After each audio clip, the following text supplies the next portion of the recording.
मित्र हो, नमस्कार. मागच्या लेक्चरमध्ये आपण माणूस का आक्रमक होतो, माणूस का संतापतो, याच्या पाठीमागच्या कारणांचा आढावा घेण्याचा प्रयत्न केला होता.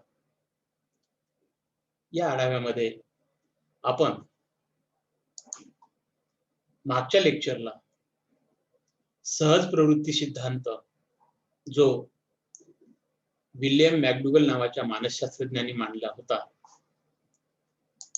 त्याविषयी आपण चर्चा केली होती. मनीषा, आवाज येतो का बेटा माझा? Okay, thank you.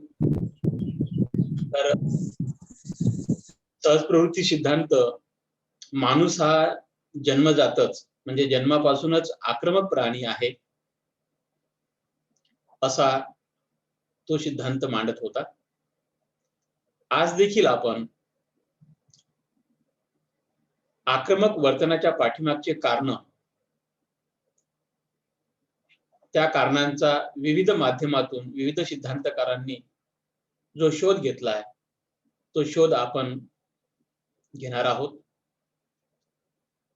बघा, सहज प्रवृत्ती सिद्धांत, माणूस जन्मापासूनच आक्रमक असतो, तो जन्मतः आक्रमक असतो, असा युक्तिवाद करताना आपल्याला दिसतो. आज आपण एक दुसरा सिद्धांत बघणार आहोत, ज्याचं नाव आहे जीवशास्त्रीय सिद्धांत, बायोलॉजिकल थिअरी ऑफ ॲग्रेशन. आक्रमक वर्तनाच्या पाठीमागे असलेली बायोलॉजिकल थिअरी काय आहे, जीवशास्त्रीय सिद्धांत काय आहे, माणसाच्या संतापाच्या पाठीमागे असे कोणते शारीरिक कारण असतात, असे कोणते जीवशास्त्रीय कारण असतात की ज्या कारणामुळे माणूस संताप करतो, चिडचिड करतो, भांडणं करतो, मारामाऱ्या करतो, शिव्या देतो, लोकांच्या अंगावरती धावून जातो, हल्ला करतो. तर हे जे काही आक्रमक वर्तन आहे, या आक्रमक वर्तनाच्या पाठीमागचे जीवशास्त्रीय घटक आपण या सिद्धांतामध्ये पाहणार आहोत. किंवा जीवशास्त्रीय कारणे काय आहेत, कुठली कारणं आहेत, आपल्या शरीरामध्ये असे कुठले कारण आहेत की ज्यामुळे माणूस आक्रमक बनतो, संतापी बनतो, चिडचिड बनतो, याचा विचार आपण करणार आहोत. बघा, बरेचसे मानसशास्त्रज्ञ असे आहेत, जीवशास्त्रज्ञ असे आहेत की त्यांना असं वाटतं की माणसाच्या संतापाची मुळं, माणसाच्या आक्रमक वर्तनाची मुळं किंवा माणसाच्या आक्रमक वर्तनाच्या पाठीमागची जी काही कारणं आहेत, ती पाठीमागची कारणं आपल्या जीवशास्त्रीय घटकांमध्ये गुंतलेली आहेत, असं त्यांचं मत आहे. त्यामध्ये निस्बेर आणि बस हे जे काही दोन मानसशास्त्रज्ञ आहेत, या दोन मानसशास्त्रज्ञांनी 1990 मध्ये त्यांचं मत व्यक्त केलं. त्या मतामध्ये ते असं म्हणतात, माणसाचं जे काही आक्रमक वर्तन आहे, त्या आक्रमक वर्तनाच्या पाठीमागे किंवा आक्रमक वर्तनाला निर्धारित करणारे जीवशास्त्रीय घटक असतात.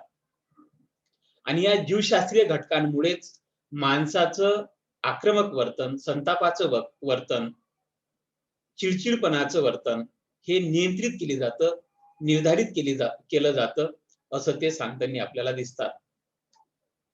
याच संशोधनाला किंवा यांच्या मताला पुष्टी देणारे अनेक संशोधनात्मक पुरावे वेगवेगळ्या मानसशास्त्रज्ञांनी, जीवशास्त्रज्ञांनी देण्याचा प्रयत्न केला. त्या पुराव्यांचा देखील आपण विचार करू. बघा, आज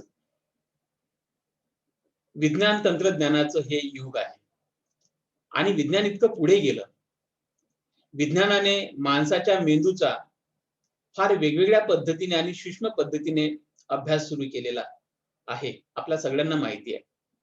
तर आजचं जे काही मेंदू विषयीचं जे आधुनिक संशोधन आहे, ते संशोधन देखील हेच दर्शवतं की आक्रमक वर्तनाच्या पाठीमागे मेंदूमध्ये असणारे काही घटक, काही भाग हे महत्त्वाची भूमिका पार पाडतात, असं या आधुनिक संशोधनाच्या माध्यमातून समोर आल्याचं आपल्या लक्षात येईल.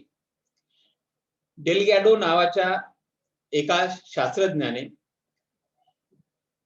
जे बैल आहेत आपले, त्या बैलांवरती प्रयोग केला त्या बैलांचा जो काही पार्श्व अध्वचेतकाला विद्युत प्रवाहाने उद्दीपित करून बघितलं, तर असं विद्युत उद्दीपन मिळाल्यानंतर बैल आक्रमक वर्तन करायला लागलेला त्यांना दिसला. म्हणजे जर आपण मेंदूचा चेतापेशक असेल किंवा ज्याला आपण थॅलॅमस, हायपोथॅलॅमस असं म्हणतो, तर या भागाला जर आपण विद्युतचा करंट दिला, शॉक जर दिला, काही प्रमाणात आपण त्याला विद्युत शॉकने उद्दीपित जर केलं, तर माणूस किंवा बैल आक्रमक होतो असं त्यांच्या लक्षात आल्याचं दिसते. आणि ते उद्दीपन जर का थांबवलं तर आक्रमकता देखील थांबते, हे देखील त्यांच्या त्या प्रयोगाअंती लक्षात आलेलं आहे. दुसरे एक मानसशास्त्रज्ञ आहे लॉरेन्स व बॅगान यांनी देखील प्राण्यांची आक्रमकता याविषयी संशोधन केलं. त्यांनी देखील प्राण्याच्या मेंदूच्या विशिष्ट भागाला उद्दीपित करण्याचा प्रयत्न केला आणि ते उद्दीपन देताक्षणीच प्राण्यामध्ये आक्रमक वर्तन मोठ्या प्रमाणात घडून येत असल्याचं त्यांना दिसलं. त्यानंतर हार्लो हॅरी नावाचे एक संशोधक आहेत. त्यांनी पुल्लिंगी प्राण्याच्या शरीरात, पुल्लिंगी म्हणजे पुरुषलिंगी प्राण्याच्या शरीरात विशिष्ट अंतस्रावाचे इंजेक्शन दिल्यास आक्रमकता वाढते अशा प्रकारचा निष्कर्ष काढला. जर जे काही प्राणी आहेत आणि त्या प्राण्यांमधले जे काही नर आहेत, ज्याला आपण पुल्लिंगी म्हणतो किंवा पुरुषलिंगी म्हणतो, अशा नर प्राण्यांना त्यांनी विशिष्ट अंतस्रावाचे, ज्याला हार्मोन्स म्हणतो आपण, त्या विशिष्ट हार्मोनचं इंजेक्शन दिलं. ते इंजेक्शन दिल्यानंतर त्यांच्यामध्ये आक्रमकपणा मोठ्या प्रमाणात वाढला असं त्यांच्या लक्षात आलं. बघा, पहिल्या लोकांनी सांगितलं की मेंदूच्या काही विशिष्ट भागाला जर काही विजेचा शॉक जर दिला तर त्या शॉकच्या माध्यमातून प्राणी आक्रमक होतात आणि तो जर काय उद्दीपन जर का आपण काढून घेतलं तर त्यांचा आक्रमकपणा कमी देखील होतो, हे त्यांनी सांगितलं. इथे दुसरं संशोधन हार्लो हॅरी यांचं असं आहे की जर आपण प्राण्याच्या शरीरामध्ये विशिष्ट हार्मोन्स, केमिकल जर आपण सोडलं तर प्राणी आक्रमक होतात असं ते त्यांच्या संशोधनातून सांगताना आपल्याला दिसतात. पुढे व्हॅन्स गुशन फ्रिस्दा दी पॉल यांनी पण 1994 ला एक संशोधन मांडलं. त्या संशोधनामध्ये लिंग परिवर्तन करू इच्छिणाऱ्या स्त्रियांवर त्यांचं संशोधन होतं. ज्या स्त्रियांना आपलं स्वतःचं लिंग बदलायचं आहे, ज्या स्त्रियांना स्त्रीलिंगाकडून पुल्लिंगी व्हायचं आहे, म्हणजे पुरुष लिंगी त्यांना बनायचं आहे, अशा महिलांवरती त्यांनी अभ्यास केला. तर त्यांनी असं सांगितलं, जर पुल्लिंगी रसायनाचा आक्रमक प्रवृत्तीशी संबंध असतो असं मत त्यांनी मांडलं. तर ज्या महिलांना पुरुषासारखं वर्तन आपल्यामध्ये स्वतःमध्ये हवं होतं, ज्यांना आपलं लिंग बदलायचं होतं, अशा महिलांशी संबंधित हा अभ्यास आहे. मग या महिलांना पुरुष लिंगी रसायनाचा डोस दिला गेला आणि त्या डोसच्या माध्यमातून त्यांच्यामध्ये आक्रमक प्रवृत्ती वाढल्याचं दिसून आलं. आपल्या जे काही भावना असतात, बघा, आक्रमक वर्तन ही भावना आहे. आक्रमक वर्तन कुठल्या भावना येतात तर बघा, आक्रमक वर्तनामध्ये संताप, क्रोध ज्याला म्हणतो आपण, अँगर ज्याला म्हणतो इंग्लिश मध्ये, तर ती एक महत्वाची भावना काम करताना आपल्याला दिसते. तर हा जो काही राग आहे, हा जो काही संताप आहे, ही संताप ही एक भावना आहे, इमोशन्स आहे, त्याला आपण नकारात्मक भावना असं देखील आपण म्हणू शकतो. तर आपल्या भावनांचा आणि जी काही नससंस्था आहे, नससंस्था म्हणजे आपलं केंद्रीय मज्जासंस्था किंवा ज्याला आपण मेंदू म्हणतो, तो मेंदू आणि आपल्या शरीरामध्ये ज्या काही वेगवेगळ्या ज्या काही संस्था आहेत, अंतस्रावी ग्रंथी आहे, पचन संस्था आहे, तर अशा वेगळ्या प्रकारच्या संस्था आहेत. तर या नससंस्थांचा आणि आक्रमक वर्तनाचा फार जवळचा संबंध असल्याचं आढळून आलेलं आहे. म्हणून हा जो काही जीवशास्त्रीय सिद्धांत आहे, हा जीवशास्त्रीय सिद्धांत असं सांगण्याचा प्रयत्न करतो की माणसाच्या आक्रमक वर्तनाच्या पाठीमागे जी काही कारणं दडलेली आहेत, ती कारणं माणसाच्या मनस्थितीमध्ये नाही, माणसाच्या परिस्थितीमध्ये नाही, तर ती कारणं माणसाच्या शारीरिक घटकांमध्ये दडलेली आहेत, असा उलगडा करण्याचा प्रयत्न हा सिद्धांत करताना आपल्याला दिसतो. पुढचा एक सिद्धांत आहे, ज्याचं नाव आहे गरज सिद्धांत, ज्याला इंग्लिशमध्ये ड्राईव्ह थिअरी असं म्हटलं जातं. बघा, माणसाला वेगवेगळ्या प्रकारच्या गरजा आहेत. भूक आहे, तहान आहे, झोप आहे, ऑक्सिजनची गरज आहे, लैंगिक वासना आहे. तर वेगवेगळ्या प्रकारच्या माणसाला शारीरिक, मानसिक, सामाजिक गरजा आहेत. जशा त्याला शारीरिक गरजा आहे, भूक असेल, तहान असेल, लैंगिक वासना असेल, झोप असेल, ऑक्सिजनची आवश्यकता असेल, ह्या शारीरिक गरजा आहेत. तशाच पद्धतीने मान, सन्मान, प्रतिष्ठा, आत्मसन्मान, बौद्धिक विकास ह्या देखील त्याच्या सामाजिक आणि मानसिक गरजा आहेत. बघा, जशा पद्धतीने माणसाला जगण्यासाठी जेवणाची आवश्यकता आहे, तशाच पद्धतीने माणसाला समाजामध्ये राहण्यासाठी मानसन्मानाची, प्रतिष्ठेची देखील आवश्यकता आहे. प्रत्येक माणूस मानसन्मानासाठी झगडताना आपल्याला दिसतो, लढा देताना आपल्याला दिसतो. माणसाचं जगणं केवळ फक्त पोट भरण्यासाठी नाही मित्रांनो. माणूस पोट भरण्यापेक्षाही पुढे विचार, त्याच्या पुढे जाऊन देखील विचार करणारा प्राणी आहे. म्हणून माणसाची लढाई नुसती ही भाकरीसाठी नाही आहे, पोट भरण्यासाठी नाही. त्याला सुंदर घर पाहिजेत, त्याला गाडी पाहिजेत, त्याला फोर व्हीलर पाहिजेत, त्याला महागडे कपडे पाहिजेत, त्याला महागड्या वस्तू पाहिजेत. तर या वस्तूमधून माणसाचा आत्मसन्मान वाढत असतो. माणसाचा समाजामधला जो काही दर्जा आहे, समाजामधला जो काही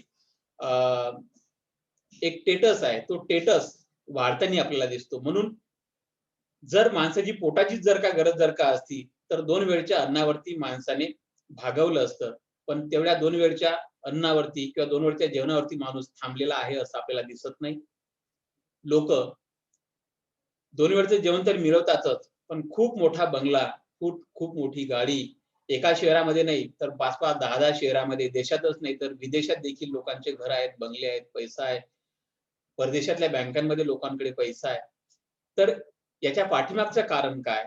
तर याच्या पाठीमागचं कारण, माणूस हा केवळ फक्त शारीरिक गरजा पूर्ण करण्यासाठी जीवन जगत नाही, तर तो सामाजिक गरजा, त्याला प्रतिष्ठा हवी आहे. प्रतिष्ठा ही सामाजिक गरज आहे.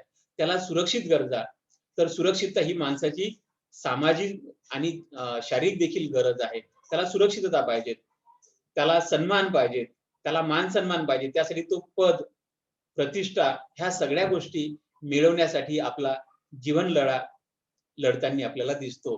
तर काय आहे गरज सिद्धांत बघूया. गरज सिद्धांत आपले जे काही ध्येय आहेत, प्रत्येक माणसाचे ध्येय आहेत. जसं तुमचं ध्येय असेल चांगलं शिक्षण घ्यायचं, चांगली नोकरी मिळवायची, चांगली एखादी पत्नी, पती आपल्याला मिळवायचा आहे, चांगलं घर प्राप्त करायचं आहे, हे प्रत्येक माणसाचं ध्येय आहे. तुमचं देखील असेल. पण असे प्रत्येक माणसाचं ध्येय असतं आणि ते ध्येय साध्य करण्यात जर अडथळा येत असेल आणि कोणीतरी जर का अडथळा आणत असेल, तर आपण आक्रमक होताना आपल्याला दिसतो. तुम्ही पिक्चर मध्ये बघितलं असेल, एखादा हिरो आपल्या हिरोईन वरती फार जीवापाड प्रेम करतो आणि व्हिलन असतो, त्या व्हिलनचं देखील त्या हिरोईन वरती प्रेम असते आणि तो व्हिलन त्या हिरोईनला पळून घेऊन जातो. मग तो जो काही हिरो असतो, तो हिरो त्या व्हिलनला मारतो, त्याचा प्राण घेऊन घेतो, त्याचा खून वगैरे करतो किंवा त्याला बंदुकीने मारून टाकताना आपल्याला दिसतो. पिक्चर मध्ये अशा स्टोरीज आपण पाहतो. तर तो मारण्याचा त्याचा हेतू काय असतो? तो का बरं आक्रमक होतो? हिरो का बरं आक्रमक होतो आणि तो त्या व्हिलनला का बरं मारतो? त्याचा जीव का बरं घेतो? तर त्याचं ध्येय असतं, त्याच्या प्रेयसी सोबत त्याचं जीवन त्याला व्यतीत करायचं असतं. त्या हिरोईन सोबत त्याला त्याचं जीवन व्यतीत करायचं असतं आणि तो व्हिलन मधातनी आडकाठी आणण्याचा प्रयत्न करतो. दोघांतनी तिसरा येण्याचा प्रयत्न करतो आणि मग तो तिसरा आल्यानंतर तो हिरो त्याचा आक्रमक वर्तन करून, त्याच्यावर हल्ला करून त्याचा जीव घेताना आपल्याला दिसतो. म्हणजेच काय? तर त्याच्या ध्येयाच्या मधी जर कोणी अडथळा आणत असेल, ध्येय साध्य करण्यात जर का कोणी अडथळा आणत असेल, तर माणूस आक्रमक होताना आपल्याला दिसतो. साधं छोटंसं उदाहरण घ्या हो. एखादं लहान बाळ आहे आणि लहान बाळ आपल्या घरामध्ये त्याच्याकडे जे काही खेळणी आहेत, त्या खेळण्यासोबत तो खेळतो आहे. आणि ते खेळत असताना एखादं दुसरं बाळ आपल्या घरामध्ये आलं शेजाऱ्याचं आणि त्या शेजाऱ्याच्या बाळाने जर का आपल्या बाळाची जर का खेळणी जरी घेतली, की लगेच आपलं बाळ संताप करू लागतं, रडायला लागतं, त्याला मारायला लागतं.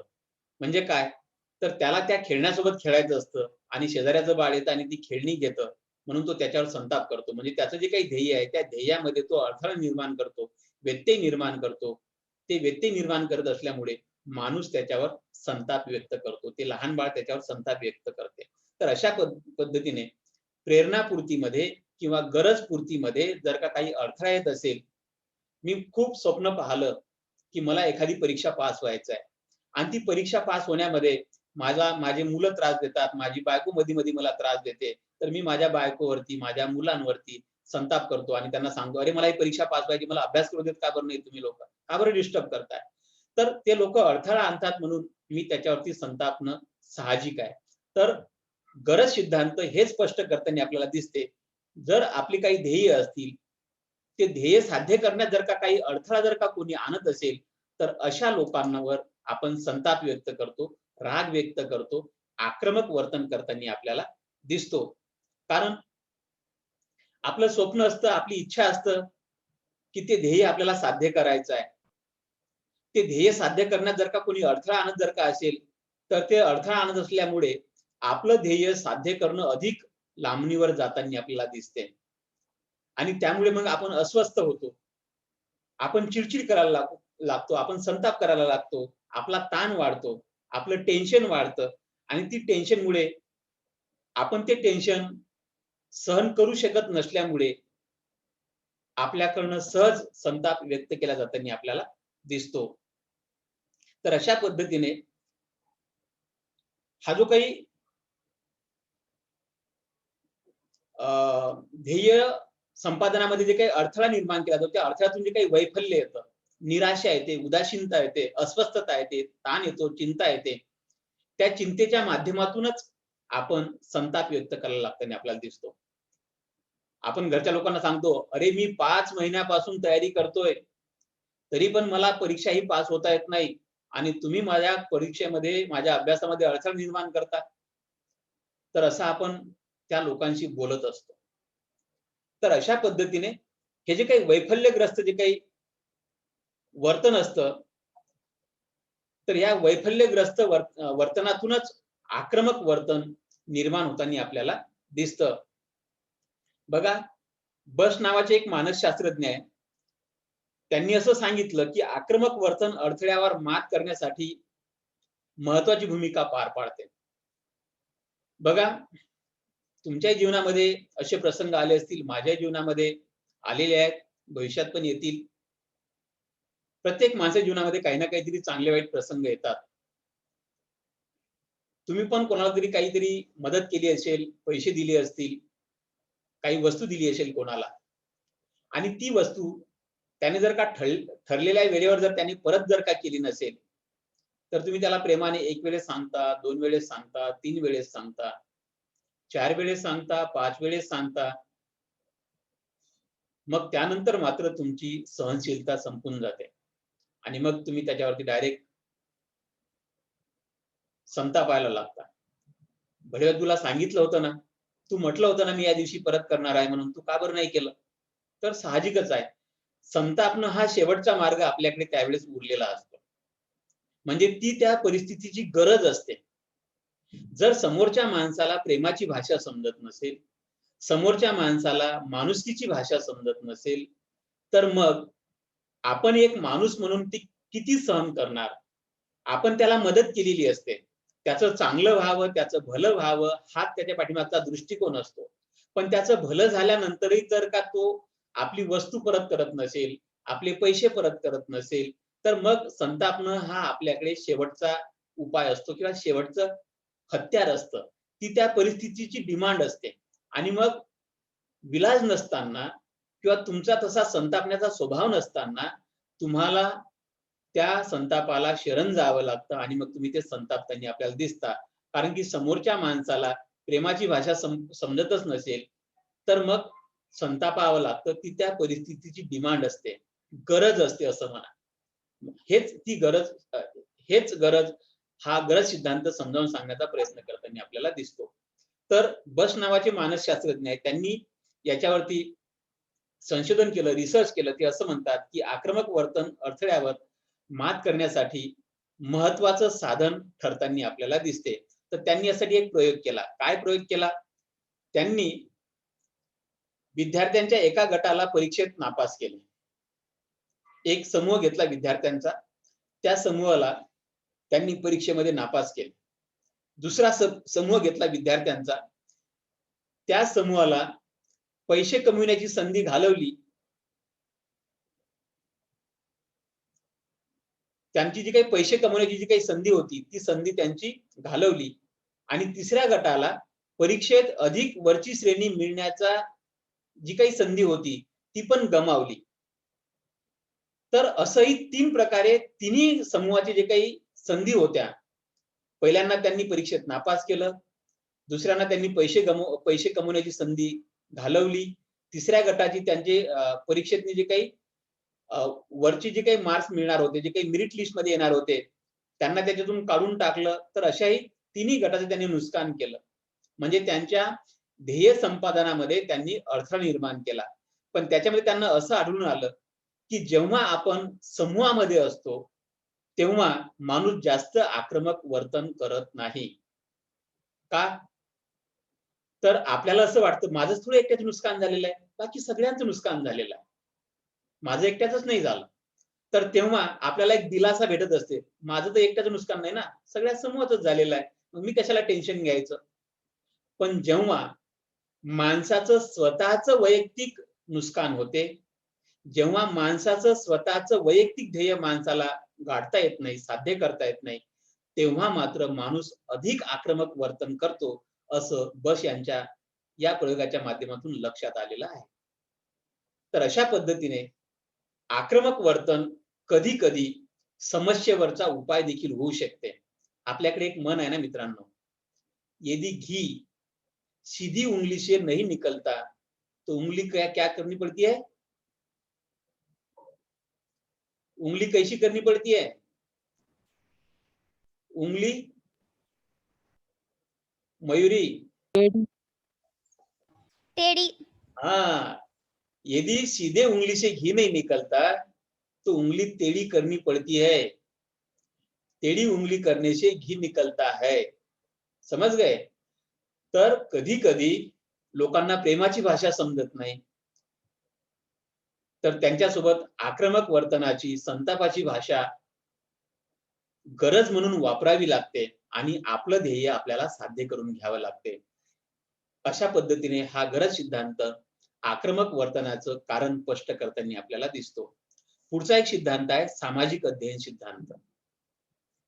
हे जे काही सिद्धांतकार आहेत, या सिद्धांतकारांनी सांगितलंय की माणूस जन्मतः म्हणजे आईच्या पोटातून कोणीही आक्रमक स्वभाव घेऊन येत नाही, असं या सिद्धांतकाराचं म्हणणं आहे. तर आक्रमक वर्तन माणूस ज्या समाजामध्ये राहतो, त्या समाजातल्या लोकांचं अनुकरण करून तो शिकतो, असं या सिद्धांतकारांचं म्हणणं आहे. सामाजिक अध्ययन सिद्धांतकारांचं म्हणणं आहे. सामाजिक अध्ययन म्हणजे काय? तर अध्ययन म्हणजे शिकणे.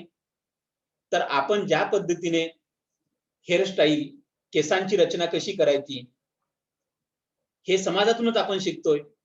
विशेषतः तुमच्यासारखे जे काही मुलं-मुली असतात, जी काही फॅशन करतात, ती फॅशन जे पिक्चरमध्ये काम करणारे हिरो-हिरोईन्स आहेत, त्या लोकांची नक्कल आपण करतो, त्या लोकांचं अनुकरण आपण करतो, त्या लोकांचं निरीक्षण करतो आणि तसंच बोलण्याचा प्रयत्न करतो, तसं राहण्याचा प्रयत्न करतो, तसे कपडे घालण्याचा प्रयत्न करतो. म्हणून हे सिद्धांतकार असं म्हणतात, की माणसाचं आक्रमक वर्तन, संताप करण्याचं वर्तन, चिडचिड करण्याचं वर्तन, माणूस हा जन्मतः संतापी नाही. माणूस हा जन्मतः आक्रमक नाही, तर तो इतर लोकांचं वर्तन पाहून आपल्यापेक्षा वयाने मोठे असतील अशा लोकांचं वर्तनाचं निरीक्षण करतो आणि त्यांच्या वर्तनाचं अनुकरण करतो, त्यांच्या वर्तनाची कॉपी करण्याचा प्रयत्न करतो, असं या सिद्धांतकारांचं म्हणणं आहे. तर बघा, हे म्हणतात की आक्रमक वर्तन जन्मजात नाही, ते संपादित स्वरूपाचं आहे. संपादित म्हणजे काय? आत्मसात केलेलं. म्हणजे आता मराठी आपण शिकलो का कोणत्या शाळेमध्ये? जे लोक अंगुठे छाप आहेत, ते तर कुठल्याही शाळेमध्ये मराठी शिकलेले नाहीत, पण ती मराठी भाषा बोलतात. तर ते इतर लोकांचं पाहूनच बोलतात. त्यांनी ती भाषा इतर लोकांच्या अनुकरणाच्या माध्यमातून संपादित केलेली आहे. इतर लोकांचं भाषा ते कसे बोलतात, कोणत्या वस्तूला काय नाव कोणत्या नावाने उच्चारतात, ते त्यांनी बघितलेलं आहे. आणि आपण जे काही शास्त्रशुद्ध मराठी बोलण्याचा प्रयत्न करतो, जे काही पुस्तकी ज्याला म्हणतो आपण, ती प्रस्थापित जी काही मराठी बोलण्याचा प्रयत्न करतो, सुशिक्षित मराठी बोलण्याचा प्रयत्न करतो, तर ते आपण पुस्तकातून शिकलेलो आहे. ग्रामरचे नियम आपण शिकलेलो आहे. तिथून आपण ते संपादित केलेली आहे. संपादित म्हणजे शिकण्याच्या माध्यमातून प्राप्त केलेली आहे. तर अशा पद्धतीने आक्रमक वर्तन हे संपादित असतं, असं त्यांचं म्हणणं आहे. बघा, ते म्हणतात की माणूस आक्रमक वर्तन सामाजिक प्रक्रियेच्या माध्यमातून शिकतो.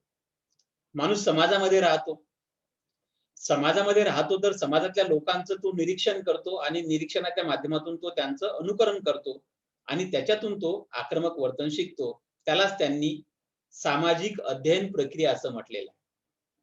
सोशल लर्निंग प्रोसेस असं नाव त्यांनी या प्रक्रियेला त्यांनी दिलेलं आहे. तर बघा, आणखी याचा उलगडा ते दुसऱ्या पद्धतीने पण करतात. जर लहान मुलाला आक्रमक वर्तन केल्यामुळे इतर मुलं जर घाबरत असतील, तर लहान मुलं अधिक आक्रमक वर्तन करण्याचा प्रयत्न करतात. घरातले लोक जर घरातल्या कर्त्या पुरुषाला जर का घाबरत असतील, तर घरातला कर्ता पुरुष घरावरती नियंत्रण ठेवण्यासाठी, घरातल्या लोकांना कंट्रोल करण्यासाठी आक्रमक वर्तन करताना आपल्याला दिसतो. म्हणजे जर माणसाच्या आक्रमक वर्तनाला जर पारितोषिक भेटत असेल, बक्षीस जर का भेटत असेल, मान्यता जर का भेटत जर का असेल, तर माणूस आक्रमक वर्तन अधिकाधिक करण्याचा प्रयत्न करताना आपल्याला दिसतो. समजा एखाद्या वर्गामध्ये एक नाठाळ विद्यार्थी आहे आणि तो नाठाळ विद्यार्थी संताप केल्याशिवाय शांतच बसत नाही. तर त्या वर्गातनी आलेला प्रत्येक शिक्षक अगोदर त्या नाठाळ विद्यार्थ्यावरती संताप व्यक्त करतो आणि मग तो लेक्चर घ्यायला सुरुवात करतो. तरच तो मुलगा त्या सरांना लेक्चर घेऊ देतो, नाहीतर मग त्यांचं जे काही वर्गामध्ये मस्त्या करणं असते ते मस्त्या करणं सुरूच राहताना आपल्याला दिसते. तर असो, तर माणूस इतर लोकांचं अनुकरण करून आक्रमक वर्तन करतो, असं या सिद्धांतकारांचं म्हणणं आहे. बांडुरा नावाच्या मानसशास्त्रज्ञाने याला सामाजिक अध्ययन प्रक्रिया असं नाव दिलेलं आहे. त्यानंतर बघा, ज्या माणसाचं आपण अनुकरण करतो त्याला इंग्लिशमध्ये मॉडेलिंग असं म्हटलं जातं. आपण ज्या लोकांचं अनुकरण करतो त्यांना मॉडेल म्हटलं जातं. प्रतिरूप म्हटलं जातं मराठीमध्ये, त्याला मॉडेलला प्रतिरूप म्हटलं जातं आणि त्या प्रतिरूपाचं अनुकरण आपण करण्याचा प्रयत्न करताना आपल्याला दिसतो. मग हे प्रतिरूप कोण असतात मी तुम्हाला अगोदरच सांगितलं. हे पिक्चर मधले हिरो हिरोईन्स असतात. आपल्यापेक्षा वयाने मोठे लोक असतात. आपल्या वयाचे मित्र असतात, मैत्रिणी असतात. आपल्या घरातले आई-वडील असतात. जर एखाद्या घरामध्ये वडीलच जर का शिव्या देत असतील किंवा मोठा भाऊ, मोठी बहीण, आजी-आजोबा जर का शिव्या देत असतील, तर साहजिकच आहे त्या घरातले मुलं त्या शिव्या त्यांच्याकडनं आत्मसात करताना आपल्याला दिसते. आणि कधी-कधी असं पण होतं, की वडिलांना माहिती आहे मी तर माझ्या घरातनी हीच शिवी देतो. जर वेगळी वडिलांच्या शिवीपेक्षा जर वेगळी शिवी जर का मुलगा जर का देत असेल, तर वडील त्या मुलांना विचारतात, "का रे? ही शिवी कुठून आणली तू? आपल्या घरात ही शिवी कोणीच देत नाही. तर ही कोणाकडनं शिकली? कोणाकडून तू आणली?" असा ते प्रश्न विचारताना आपल्याला दिसतात. म्हणजेच काय? तर माणसाचं इतर वर्तन जसं अनुकरणाच्या माध्यमातून माणूस शिकतो, तशाच पद्धतीने आक्रमक वर्तन देखील माणूस अनुकरणातून शिकतो, असं बांडुरा नावाचे मानसशास्त्रज्ञ सांगताना आपल्याला दिसतात. पुढचा आणि शेवटचा सिद्धांत आपण पाहणार आहोत, ते आहे बोधनिक सिद्धांत. आता बोधनिक सिद्धांत काय आहे बघा. बोधनिक सिद्धांत म्हणजे बोध. आपल्याला एखाद्या गोष्टीचा बोध कसा होतो, एखाद्या गोष्टीचं आकलन आपल्याला कसं होते, एखाद्या गोष्टीचा आपण अर्थ कसा काढतो, त्याच्यावरती आपलं संतापणं असेल, त्याच्यावर आपलं प्रेमाने वागणं असेल, तर त्या बोधात्मक वर्तनावरती आपण एखाद्या माणसावरती संतापू की प्रेम करू, ह्या गोष्टी अवलंबून असतात. तर बघा, बोधनिक सिद्धांत 3 गोष्टी सांगते. कोणत्या 3 गोष्टी आहे बघा. बोधात्मक, भावात्मक आणि क्रियात्मक. मी एका छोट्याशा उदाहरणाने ह्या तिन्ही गोष्टी समजावून सांगण्याचा प्रयत्न करतो. तुम्ही आता उन्हाळा चालू आहे, बाजारामध्ये आंबे विकायला आलेली आहे आणि तुम्हाला आईने सांगितलं की जा बेटा बाजारात जा आणि आंबे घेऊन ये. तुम्ही बाजारात गेलात, तर ज्या आंब्यांचा रंग इतर आंब्यांपेक्षा उठावदार आहे, असे आंबे तुम्हाला लवकरात लवकर आकर्षित करतात. तुम्ही त्या आंब्याजवळ जाता, तर त्यांचा जो काही रंग आहे तो रंग तुम्हाला आकर्षित करतो आणि असं वाटायला लागतं, तुम्हाला असं वाटायला लागतं की हा आंबा खूप सुंदर असेल, हा आंबा खूप चवदार असेल, स्वादिष्ट असेल, याचा रस खूप छान बनेल, असं तुम्हाला वाटतं. मग तुम्ही त्या आंब्याजवळ जाता, त्या आंब्यावाल्याला सांगता की मला हा आंबा थोडासा कापून दाखव, गोड आहे की नाही मला बघायचा आहे. तर तुम्ही तो आंबा खाऊन पाहता. खाऊन पाहिल्यानंतर जर तुम्हाला तो कडू लागला की लगेच तुम्ही तो कसं तरी तोंड करता आणि तो आंबा थुंकून टाकता. तर याच्यामध्ये तिन्ही प्रक्रिया दडलेल्या आहेत. पहिल्यांदा तुम्हाला त्या आंब्याच्या रंगाने आकर्षित केलं आणि तुम्हाला बोध झाला की हा आंबा चवेने फार सुंदर असेल. मग तुम्ही त्या आंब्यावाल्याकडे गेलात, त्या आंब्यावाल्याला सांगितलं की आंबा मला थोडासा कापून दे, याची चिरी मला खायला दे. ती चिरी तुम्ही खाल्ली, त्याची चव तुम्ही घेतली. मग तुमच्या मनातनी अनुकूल किंवा प्रतिकूल भाव निर्माण होतात. एक तर त्या आंब्याविषयी आवड निर्माण होते किंवा नाआवड निर्माण होते. ते तुम्ही त्याला पसंत करता किंवा नापसंत करता. मग तुम्ही त्याला खाऊन पाहता. खाऊन पाहिल्यानंतर लगेच तुम्हाला कळतं, अरे दिसायला तर सुंदर होता, पण वाईट, फार कडू लागतो यार, तर गोड नाही लागत, फारच आंबट आहे. लगेच तुम्ही ते थुंकून टाकता. थुंकून टाकता काय? तर ती थुंकून टाकता म्हणजे प्रतिक्रिया करता. म्हणजे अगोदर तुम्हाला त्या आंब्याचा आकर्षकपणा भावला, त्याचा बोध तुम्हाला झाला, म्हणून तुम्ही त्याच्याजवळ गेलात. त्याला तुम्ही खाऊन बघितलं. खाऊन बघितल्यानंतर त्याचा बोध तुम्हाला झाला की हा तितका चवीने चांगला नाहीये. लगेच तुमच्या मनात भाव निर्माण होतात. कोणते भाव निर्माण होतात? नकारात्मक भाव निर्माण होतात की हा आंबा तितका रसदार नाहीये, तितका चवीने चांगला नाहीये, रुचकर नाहीये, स्वादिष्ट नाहीये. ते तुम्हाला कळतं. म्हणजे भाव निर्माण होतात, भावना निर्माण होतात, नकारात्मक भावना. जशाही नकारात्मक भावना निर्माण झाल्या, तशा पण तुम्ही कृती करता. कृती करता म्हणजे काय? तर ते आंबा तुम्ही जो काही तोंडात घेतला होता, चावला होता, तो आंबा लगेच तुम्ही थुंकून टाकता आणि त्याला सांगता की नको बाबा, मला तुझा आंबा नको. तू मला 10 रुपये किलोने जरी देत असला ना, मी तुझा आंबा घेऊन जाणार नाही. तर अशा पद्धतीने अगोदर एखाद्या गोष्टीचा बोध आपल्याला होतो, नंतर आपल्या मनात भाव निर्माण होतात, सकारात्मक, नकारात्मक. आणि मग जर सकारात्मक भाव निर्माण जर झाले, तर आपण त्या गोष्टीवरती प्रेम करायला लागतो. ती गोष्ट आपल्याला आवडायला लागते. जर नकारात्मक भाव जर का निर्माण झाले, तर त्या माणसावरती आपण संताप करायला लागतो, त्या माणसाचा आपण द्वेष करायला लागतो, त्याचा आपण मत्सर करायला लागतो, त्याचा आपण हेवा करायला लागतो, त्याच्यावर आपण चिडचिड करायला लागतो, संताप करायला लागतो. म्हणजे बघा, अगोदर भाव निर्माण होते, अगोदर बोध निर्माण होतो, बोध निर्माण झाला की भाव निर्माण होतो आणि भाव निर्माण झाला की आपण कृती करतो. असे 3 घटक या बोध सिद्धांतामध्ये महत्त्वाचे आहे. आणखी एका दुसऱ्या उदाहरणाने आपण समजून घेऊ. तुम्ही इंग्रजीचे पुस्तक वाचत आहात. इंग्रजीचं पुस्तक वाचत आहात आणि पुस्तक वाचत असताना तुम्हाला त्या पुस्तकाचा अर्थ समजतो आहे, म्हणजे बोध होतो आहे. तर ते पुस्तक तुम्ही अधिक वाचणार का मध्ये सोडून देणार? मयुरी? वाचणार. बरोबर. भरत, बरोबर ना भरत? जर त्या पुस्तकाचा अर्थ जर आपल्याला समजत असेल तर आपण ते पुस्तक अधिक आवडीने वाचणार. अर्थ समजतोय म्हणजे बोध झाला. आता बोध होत आहे, ते पुस्तक समजत आहे, त्याचा अर्थ तुम्हाला समजत आहे, तर साहजिकच आहे त्या पुस्तकामध्ये तुम्हाला आवड निर्माण होणार. म्हणजे काय? तर सकारात्मक भावना निर्माण होईल, आनंदाची भावना निर्माण होईल आणि आनंदाची भावना निर्माण झाली, की तुम्ही कृती करणार. ती कृती करणार म्हणजे काय? एक पुस्तक एक पेज झालं की दुसरं पेज वाचणार, दुसरं झालं की तिसरं वाचणार, तिसरं झालं की चौथं वाचणार. असं करता एखाद्या एकाच बैठकीत ते पुस्तक संपूर्ण संपवून टाकणार. तर ती कृती झाली.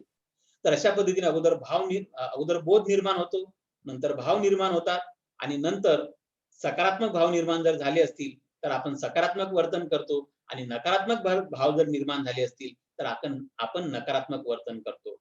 ते तसंच आहे संतापाचं देखील. जर एखाद्या माणसाने समजा एखाद्या माणसाने म्हटलं, "डोंगरे सर" किंवा तुमच्यापैकी मला म्हटलं, आपल्या भरतने म्हटलं, "काय डोंगरे सर तुम्ही फार बोर करता हो."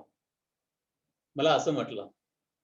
मला त्याचं आकलन झालं किंवा खरोखर मी बोर करतोय. लगेच माझ्या मनात भाव निर्माण होईल, त्या खरोखर मी अधिक वाचन करायला हवं. मी माझ्या लेक्चरमध्ये सुधारणा करायला हव्यात. असं माझ्या मनात निर्माण होईल आणि मग मग मी कृती करायला लागतो, क्रिया करायला लागतो, की मी आणखी नवीन पुस्तकं वाचायला लागतो. आणखी नवीन व्हिडिओ बघायला लागतो. नवीन काही उदाहरणं शोधण्याचा प्रयत्न करतो आणि ते उदाहरणं माझ्या लेक्चरमध्ये मी ॲड करण्याचा प्रयत्न करतो, की जेणेकरून तुमचा जो काही बोरनेस आहे, तो बोरनेस दूर होईल. तर अशा पद्धतीने. पण जर मी भरतने बोलल्यामुळे जर का माझ्या मनात जर का नकारात्मक भाव जर निर्माण झाले, तर मी काय करणार? मी माझ्या स्वतःमध्ये दुरुस्ती नाही करणार. मी भरतवरती संताप व्यक्त करणार. मग भरतला म्हणणार, "अरे तू कधीतरी लेक्चरला बसतोय. हां?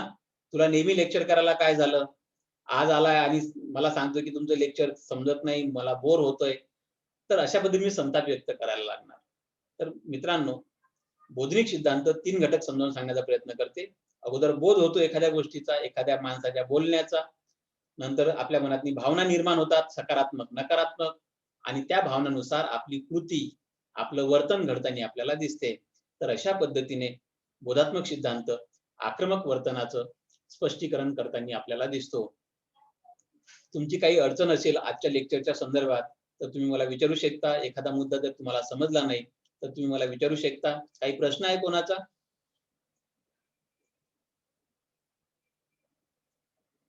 भरत, काही प्रश्न आहे का बेटा? भील भरत, नाही सर. काही प्रश्न नाही ना? मयुरी, काही प्रश्न बेटा? नाही सर. ओके. आपली लेक्चरची वेळ संपत आलेली आहे बेटा. आपण माझ्या लेक्चरला जॉईन झालात त्याबद्दल मी आपणा सर्वांचे धन्यवाद व्यक्त करतो. हो सर. आनंदाचा, सुखाचा आणि ज्ञानाचा जावो अशा मंगल कामना व्यक्त करतो आणि थांबतो. धन्यवाद.